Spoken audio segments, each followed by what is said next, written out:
Congratulations, and more importantly, thank you for being a guest on the podcast. There are several things to consider when preparing for and recording a podcast.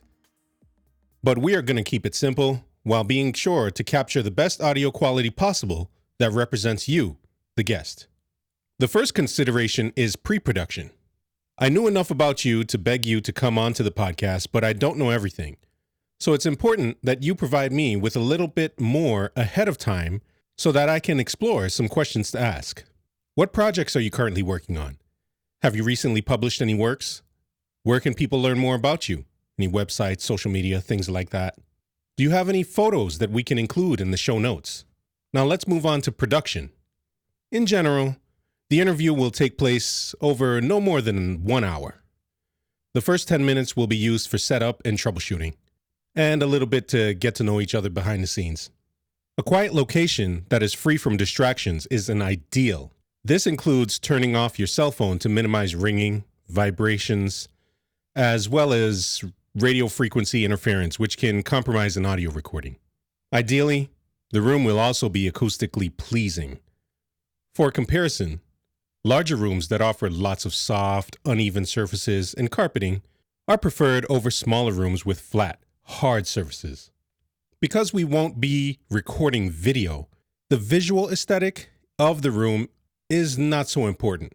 If you are being remotely interviewed over the internet, it is more important that the room have a strong internet connection.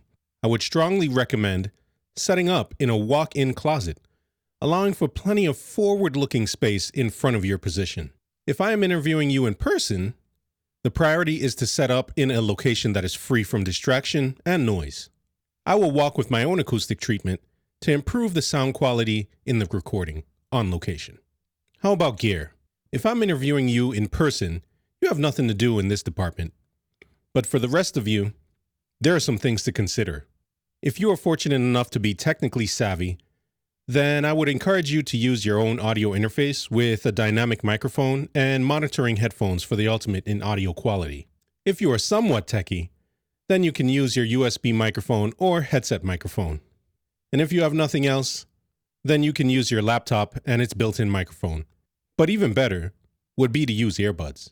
It is important that you avoid using your cell phone at all costs.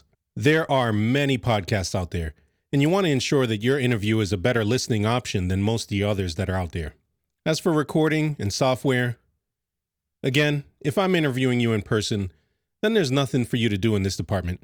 But for the rest of you, there's a tier of options to consider.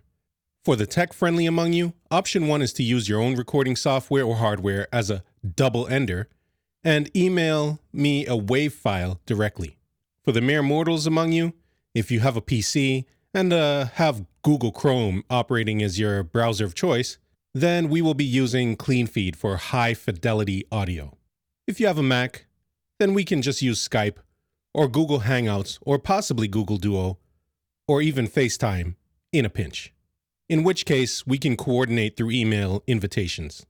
All told, we want to ensure that the podcast best represents you, your voice, and best communicates your message. If we minimize distractions, maximize audio quality, and provide valuable content for your audience, then we are assured to have a great experience. Look forward to speaking with you. Cheers.